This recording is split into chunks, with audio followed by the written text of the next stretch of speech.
এইরকম একটা মিষ্টি কুমড়া পেলে যে কেউ 10 থেকে 15টা মিষ্টি কুমড়া একাই খেয়ে ফেলবে।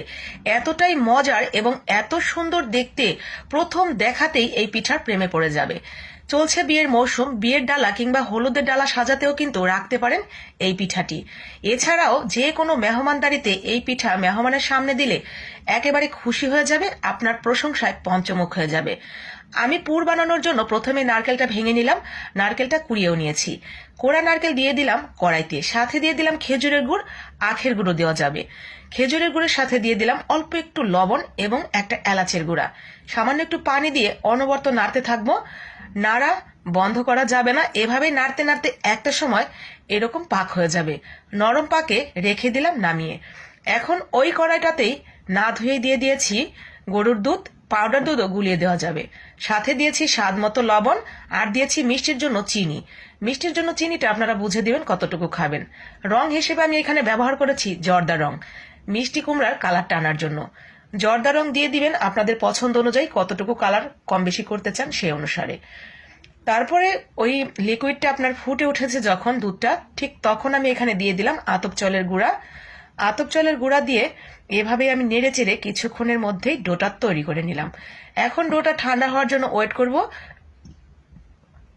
ডোটা ঠান্ডা হয়ে গেলে হাত দিয়ে ভালো করে মেখে নিব।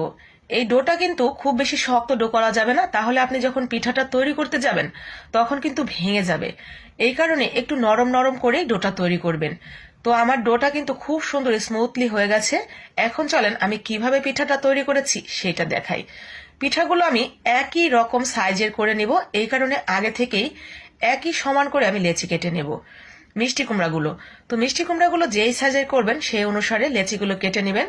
তো আমি একেবারে ছোটও করিনি, আবার একেবারে বড়ও করিনি।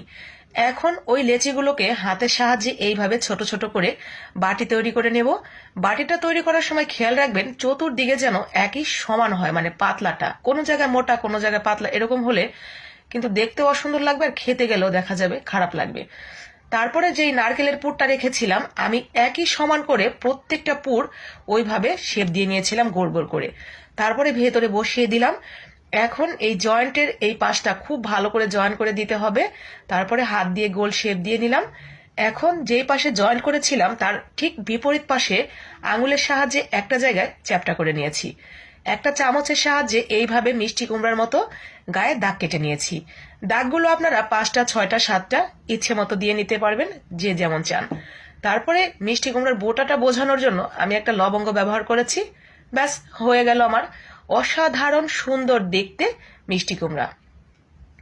এই পিঠাটা দেখতে যেমন চমৎকার, খেতেও কিন্তু মাশাল্লাহ অনেক মজার, অনেক মজার।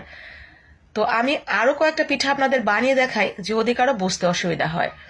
সেম ভাবে জয়েন করে নিবেন, জয়েন্টটা খুব ভালো করে ওইখানে আটকে দিবেন যাতে খুব সুন্দরভাবে ওই পাশটাও আপনার হয় বন্ধ হয়ে যায়। ঠিক তার বিপরীত পাশে আঙুলের সাহায্যে একটু চ্যাপটা করে নিয়ে একটা চামচ দিয়ে এইভাবে দাগ কেটে নিব। এখন এখানে একটা লবঙ্গ দিয়ে দিব যাতে মিষ্টি কুমড়ার বোটা বোঝা যায়। তো হয়ে গেছে আমার সবগুলোই বানানো।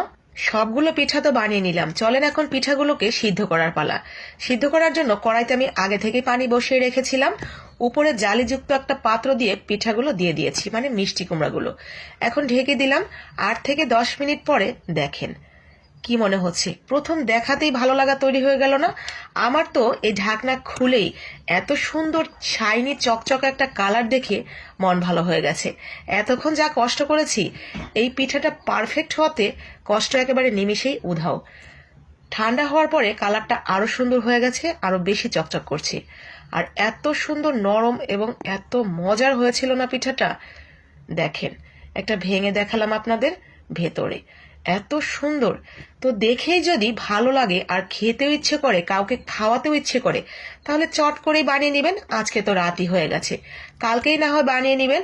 আর বাসার প্রত্যেকে ভীষণভাবে চমকেও দিতে পারবেন। বিয়ে বাড়ির উৎসব আয়োজন কিংবা মেহমানদারিতে এই পিঠাটা কিন্তু রাখতে পারেন। তো সবাই ভালো থাকেন, সুস্থ থাকেন। ভালো লাগলে লাইক কমেন্ট আর একটু শেয়ার করে দিবেন বাকি আপু ভাইয়াদের জন্য, যাতে তারাও দেখে বানিয়ে নিতে পারে। আসসালামু আলাইকুম, আল্লাহ হাফেজ।